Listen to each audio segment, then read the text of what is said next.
Hey guys, I want to do a little short video here on your wool when you've done this. When you're spinning on your wool, whether you're on single ply or whether you have plied it like I've done here, um, I I guess everyone's getting a little maybe confused on the spin. Now this is plied wool. This is merino. If you see here, it's still spinning. See, it's still plying itself. It'll get all twisted up, and if you don't keep it under control by putting your strings here, it'll just spin up. It'll keep curling and curling because it's just been plied. There's a lot of tension going on with spun wool. And see, if you take it lax, you'll see where it's still trying to spin, because that's a lot of energy that you have just put into this fiber. What I do want to mention is when you take this off your wheel and you put it to a nitty natter and you get it in this nice long rope, what I like to do to help knock some of this still twisting and plying is if you kind of pull down on it and give it, actually you're kind of working that energy out. You're giving it somewhere to go other than just twisting fiber. Now see, look at the difference. Just by pulling, see, here's where it's still going, and then you just give it a little, you're spending the energy somewhere else.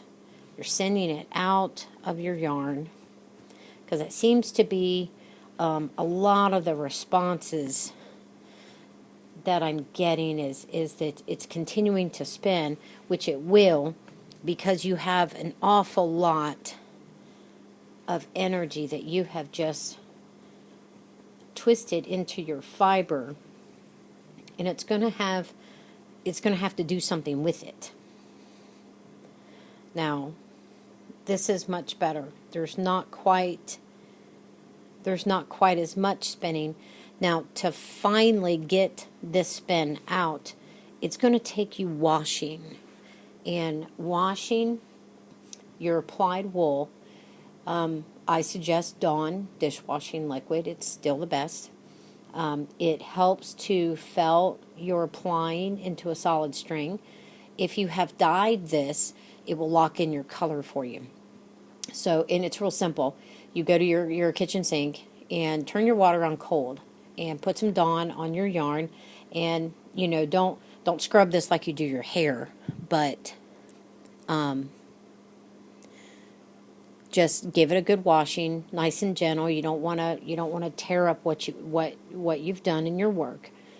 Give it a washing in cold, get it nice and sudsy, and then start to rinse a little bit and turn your water to hot.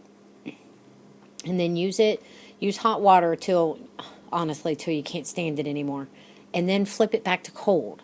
And what it does is it felts your yarn into that ply stage, and you're going to want to keep it that way. So that way when, whether you use this to crochet, to weave, or whatever you're going to do with it, or if you're going to sell it, whoever's going to use it, this won't start untwisting itself. It'll stay because you have felted it. Now, once you get this completely rinsed out of soap suds, hang this up somewhere. You'll probably have to put, if it's indoors, you'll need to put a container under it to catch the water that's dripping off. Hang it somewhere. And if you can, put maybe at the bottom down here, put maybe another hanger, or if you have an S-hook, and maybe you can hang a little bucket or something on it, to pull. And what it does is it pulls your yarn nice and tight, and it gives the spin somewhere to go besides See, still curling. Now see, once I wash this, once I get this to the sink and I hang it and I put a little weight on the bottom to pull it tight, when it dries and you take the weight off and you take this off the hook, it's going to be absolutely perfectly straight, and you will have some beautiful finished yarn. So I hope that kind of helps address the issue that seems to be turning up the most. The only way to stop that spin is to wash it and put weight on it, and at that point then you will have a straight yarn. And then you can do then you can do the twisty thing if you want.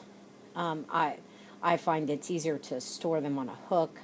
And literally you twist it, twist this way, hold this in. I know this is kind of hard with the angle. Twist this end, and then you bring it up through like that. And then bring it through again. And then there you have that twist.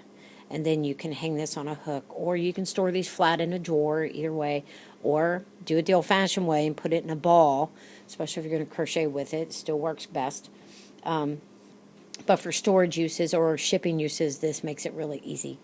So I hope that helps. Let me know if there's something else, if you need a little bit more detail.